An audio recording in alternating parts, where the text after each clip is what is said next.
Kia ora, good evening, or good afternoon, good evening. It's evening, almost evening. I've been wanting to do this video for a while. I even made one a couple of years ago before my ex tried to kill me, when I was first trying out quantum magnetics. It was around the same time I was looking into the Villisca X murders and the Hinterkaifeck murders. But I deleted the video because I now believe that maybe my ex-husband sent me out there to try and set me up to make me look crazy. So I deleted the video to protect myself and quantum magnetics, because I've had to fight tooth and nail to prove that quantum magnetics is a real physics, and that when you tap into the atoms in the surrounding atmosphere, you can read the memories that time records. I've proven it 1,000 million times since then, so I'm not worried about it now. So I'm brave enough to speak because I know I've mastered my investigation skills using quantum magnetics. I know that for the family of the little boy I'm about to speak about, I'm scared to speak, but I'm going to present my evidence and let people decide for themselves. I hope I'm wrong. I really, really, really, really hope I'm wrong. I hope they find him. I hope they find him where they found the other children, but I'm talking about the Moors murders, and it's not far from me. We have driven down that road a lot, and I would love to go back. Obviously, when I get my co-host, I would love to go back and have a proper look. As well as I had already made up some samples of my cleansing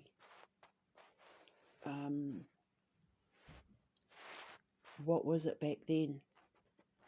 It wasn't cleansing clay. It was the very, very, very, very beginnings of me working on my products to use in places where paranormal activity and places of historical grief have taken place. And obviously the Moors murders, where they found the kids' bodies, you can't get more historical grief for a nation than the Moors murders. And I've been sitting on this for a long time, and I just decided to pluck up the courage to say what I'm about to say in regards to Keith Bennett and what I was told by one of the children.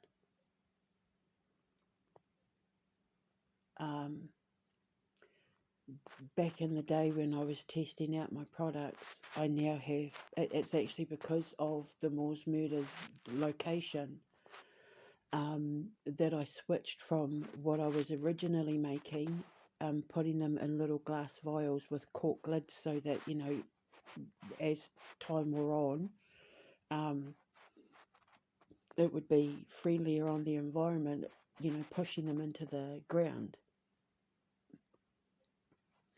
But then I decided to switch and use a special kind of clay that I mix with, you know, other things, where I can, you know, throw them anywhere, push them into the ground, leave them in bushes, leave them in pot plants, whatever, and it's clay. It's friendlier than using glass vials with little cork tops. But the Moors murders location was the first place I ever trialled them.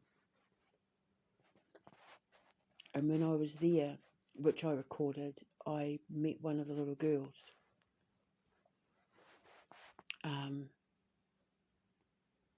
I'm not going to go into detail because she wasn't presented in, you know, she wasn't showing in the nicest way, and she was actually thanking me, telling me about who she was now. And when I said to her, Where's Keith? She said, he's not here, they took him.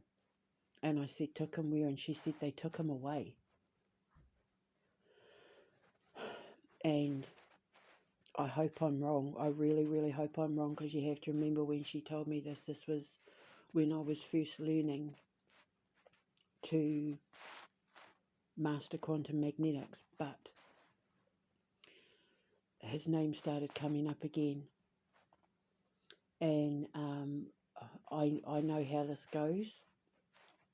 And when something keeps coming up over and over and over and over again, I know that I'm being told I need to look into it, like I'm being asked to look into it.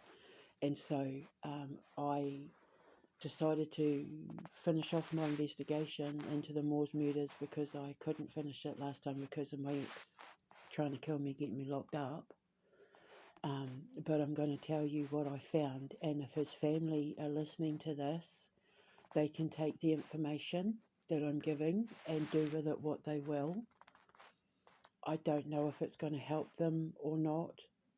I hope I'm wrong, and I hope they do find his body, but I think the information that I have might explain why they can't find his body, and why he's the one person that everyone has been very, very quiet about. And it's because Myra Hindley and Ian Brady were human traffickers. They were sex traffickers. And they knew Jimmy Savile. And they knew the Krays. And the Kray twins knew Jimmy Savile. They all knew each other. They all hung out together. And then, of course, after Myra Hindley and Ian Brady got arrested and thrown in prison, along comes the Yorkshire Ripper, who is also linked to Jimmy Savile. And, of course, in human trafficking circles, when children are in short supply because they like the virgins, they go for the prostitutes and the homeless people next, the undesirables, then the orphans and, foster kids and all of that, the ones who can easily go missing. Now, they used to make snuff recordings to sell them. And James Herbert wrote a book about this. They used to take a lot of victims from like orphanages and care homes, and not necessarily Myra Hindley and that, but human traffickers and that. They would take them from these places, and James Herbert wrote a book about it called The Others, about how they would make underground snuff films for children who had disabilities and deformities, and they would take them to the underground and force them to have,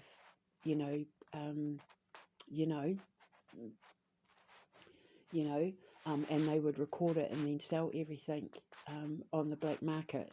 Now I think we would refer to it as the dark web, but back in those days it was,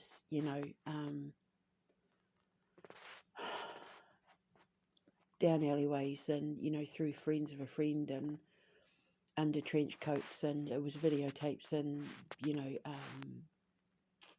cassette recordings and all of that, because they got a kick out of it. And it's what Myra Hindley and Ian Brady used to do, is record what they were doing, and then they would make copies, and distribute them. They used to go to the same club where Jimmy Savile was a DJ, and then Jimmy Savile obviously hung out with the Krays, who were also known to traffic humans.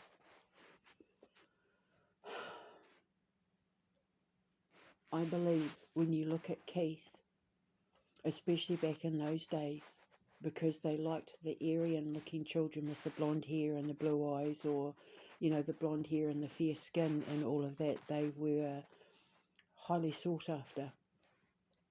The fair skins, the ones that could pass for being Aryan, like German and all of that. For some reason, it was just a thing back then. And I've looked into this a lot. Obviously, not exclusively Aryan-looking children, but some of Peter Sutcliffe's victims were found close to Jimmy Savile's house. and there's an interview with Charles Manson, who admits that he did killings for the Illuminati in order to try and get a place in Hollywood. You know, he was hanging around with, was it Randy Quaid and all of that? Was it the Quaid brothers? Or, you know, he was hanging around. He was just about to get his foot in the door of Hollywood. And then, of course, Sharon Tate was the sacrifice, and we all know about Roman Polanski and what he did and all of that. So they all mixed in the same circles, and they all, back in those days, I don't know why, you know, like it was blondes and fair-haired, Aryan-looking victims were a thing. So I believe that Ian and Myra Hindley took him. The other kids were sacrificed. Charles Manson said that the serial killers, they were given the title serial killers to cover the fact that they were making sacrifices for the elites, that the elites were getting away with doing all these sort of things, and then the serial killers were getting to, you know, become famous for it, and obviously they take their secrets to the grave. But both Richard Ramirez and Charles Manson both admitted in interviews, and I've been trying to find them. I know they were up on my WordPress before Hillary Clinton and all that had my WordPress shut down, but I did have the videos, and I've been trying to find them since, where they both admitted that serial killers were basically people who took the blame for human sacrifices and human trafficking, for the devil worshippers, you know, and the elites of Hollywood and the music industry and all of that.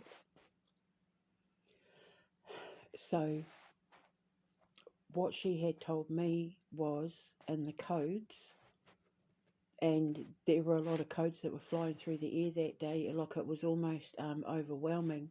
It was like watching, you know, The Matrix, those green lines with all the numbers in the Matrix, the codes in the Matrix, for the movie The Matrix, you know, the binary code and all that. That's what it was like standing there, and it was very windy, and it was like I was just, there was just like billions of these codes that had been thrown at me through the atmosphere, because there's a lot of buried bodies on the moors around here, and not all of them obviously were murdered, but these are very, very ancient lands, and where there is death, I read codes. When they step forward, it's a lot to try and process, because my brain has to work like a computer to then translate everything into vision and language and conversation, so I can then write or speak what it is that my brain is trying to process the algorithm, so that I can turn it into language and speech and writing and, you know, visual imagery and that, and it's very exhausting.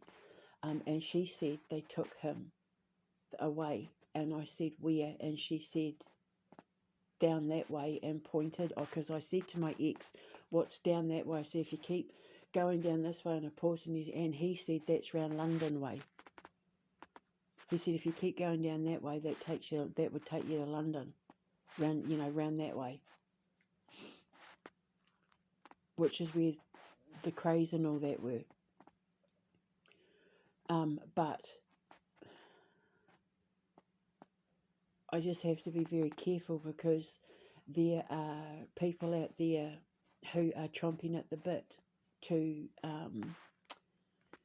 say that the royal family, because they knew a lot of these people, that they were involved in it too.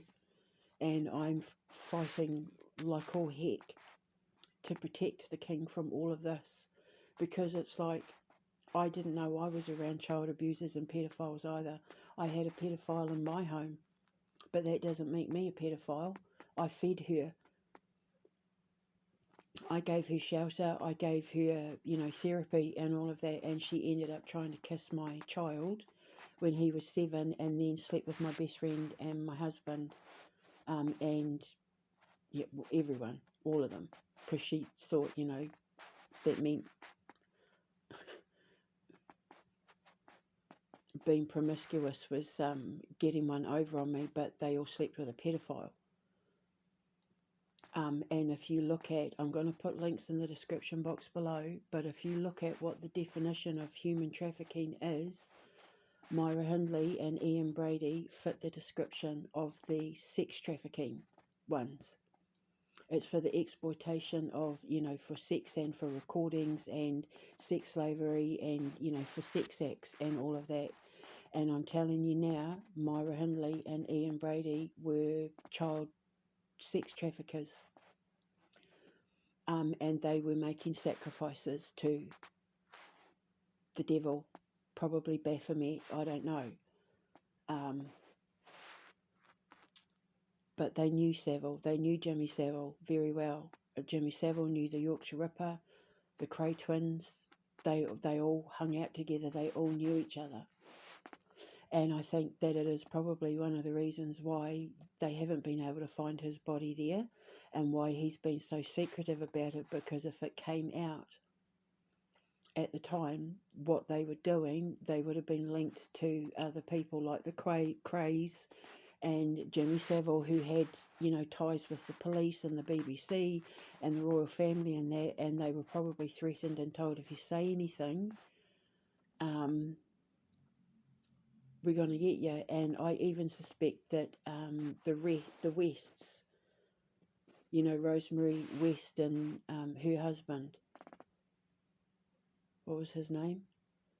He gives me the creeps. I remember her name, Rosemary West, because she reminds me of one of my mum's dearest friends. Unfortunately, no fault of her own, but yeah. Fred and Rosemary West, I think they might have been involved in the same kind of thing as well. And this all happened in my local area, Leeds, Manchester, Yorkshire, West Ridings, all of that. That's all my turf. And that's why I want to get a co-host with a car, so that we can go out and investigate these things, because if he's out there, I would be able to probably find his body.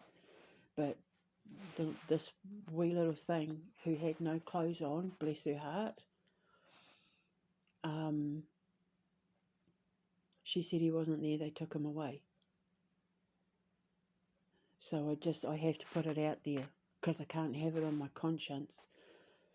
If I die before I wake, I pray the Lord my soul to take, and I have to die with a clean conscience. And if there's anything that I know, whether I'm right or wrong, if I'm right about anything that can help this family take the investigation down a different line, or open a different line of inquiry, then I'm going to do it. But you have to remember that a lot of people involved in these investigations at the time these poor babes were killed, Jimmy Savile had a lot of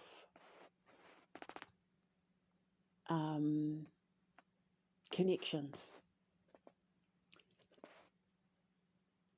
And so I imagine a lot of people had to keep quiet, and, lawyers had to make things disappear to protect other people, because, they're still investigating what happened to Keith long after Jimmy Savile's gone. But in the years that, they were looking in that, while he was still alive, if he was involved in any of it, which I really truly think he was,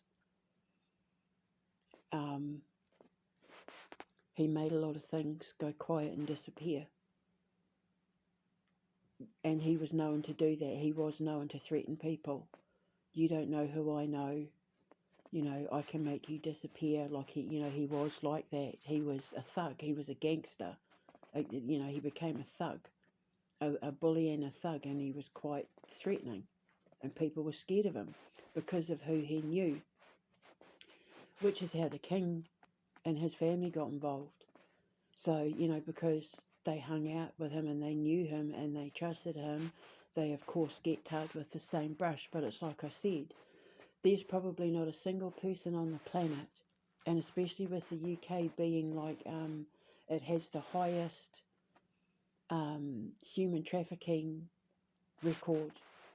It's the main thoroughfare for human trafficking. I'll put links in the description box. This comes from the British government, the Parliament websites and that themselves. So I'll put links in the description box so you can look at it yourself. But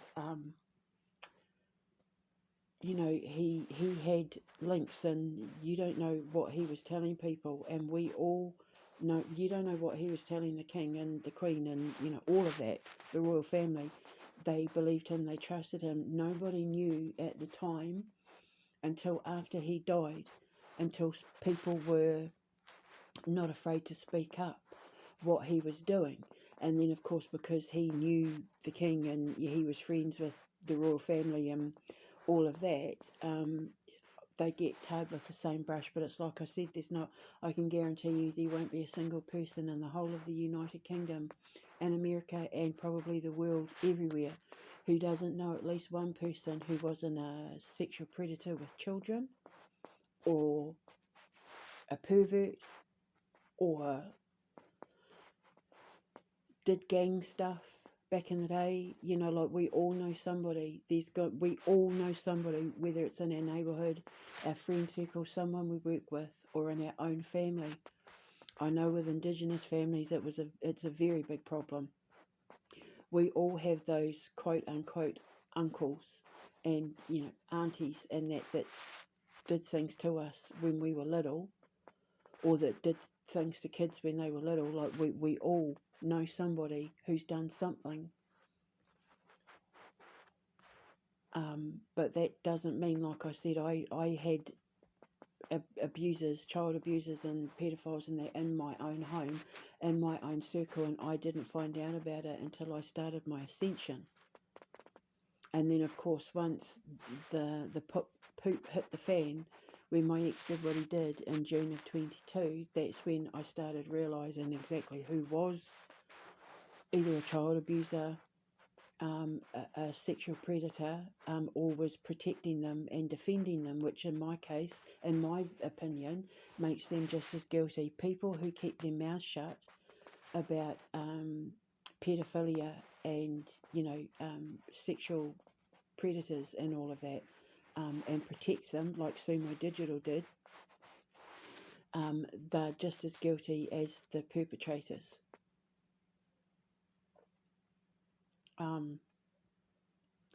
And I've connected them all to the same people.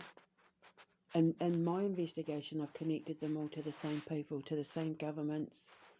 And it can all go back to, I mean, you look at Jimmy Savile was a friend of Keir Starmer's. And Jimmy Savile introduced Keir Starmer to Jeffrey Epstein. So you see where I'm going with all of this. They all know each other. It's all one big cult.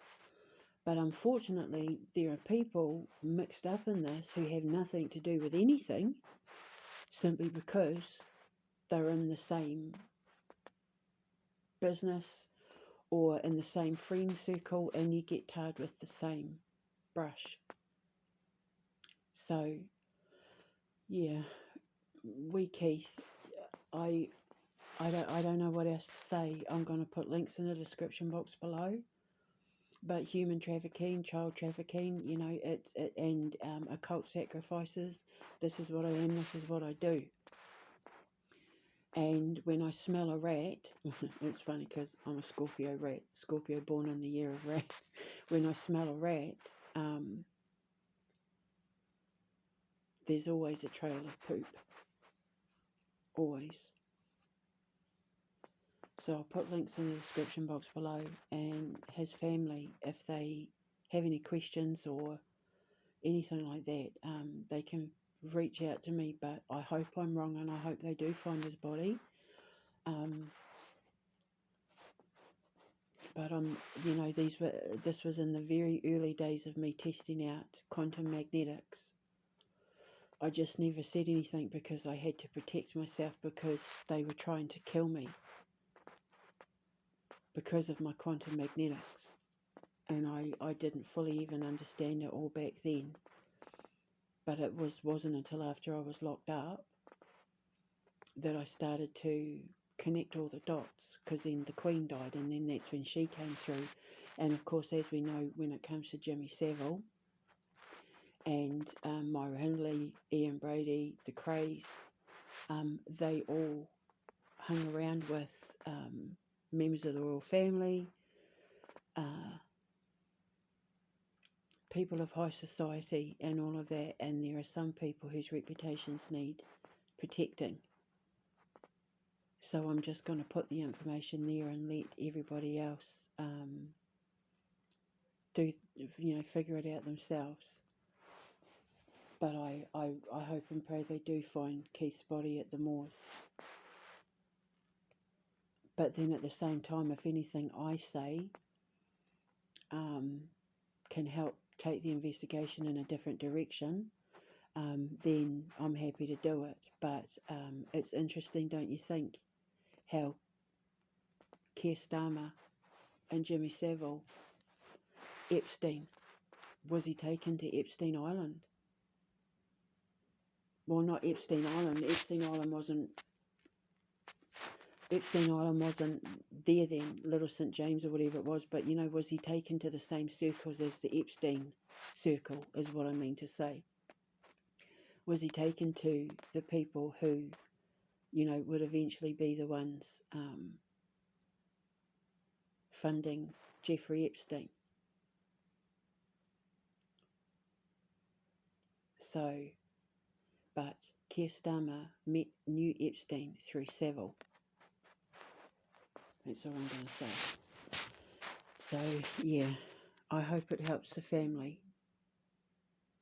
I had to say something because the poor thing's been popping up all over the place with that beautiful little face of his, and as a mum and as an auntie and as someone who is, out to get the human trafficking gangs and the groomers, the grooming gangs and all of that in the political and entertainment world.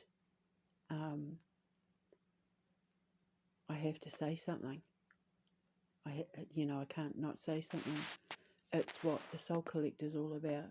Detective Ruby Corazon, when she goes to Theo Lazarus, when she goes back in time to the 1930s Chicago, it's to follow up a human trafficking lead. So,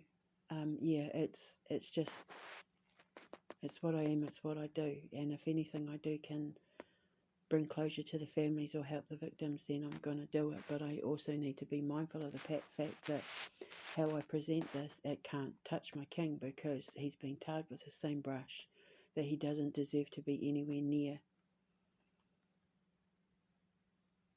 So, so take with it what you will, and I pray for Keith and the victims and for all of their families. And I'll speak to you later. Ka kite anō.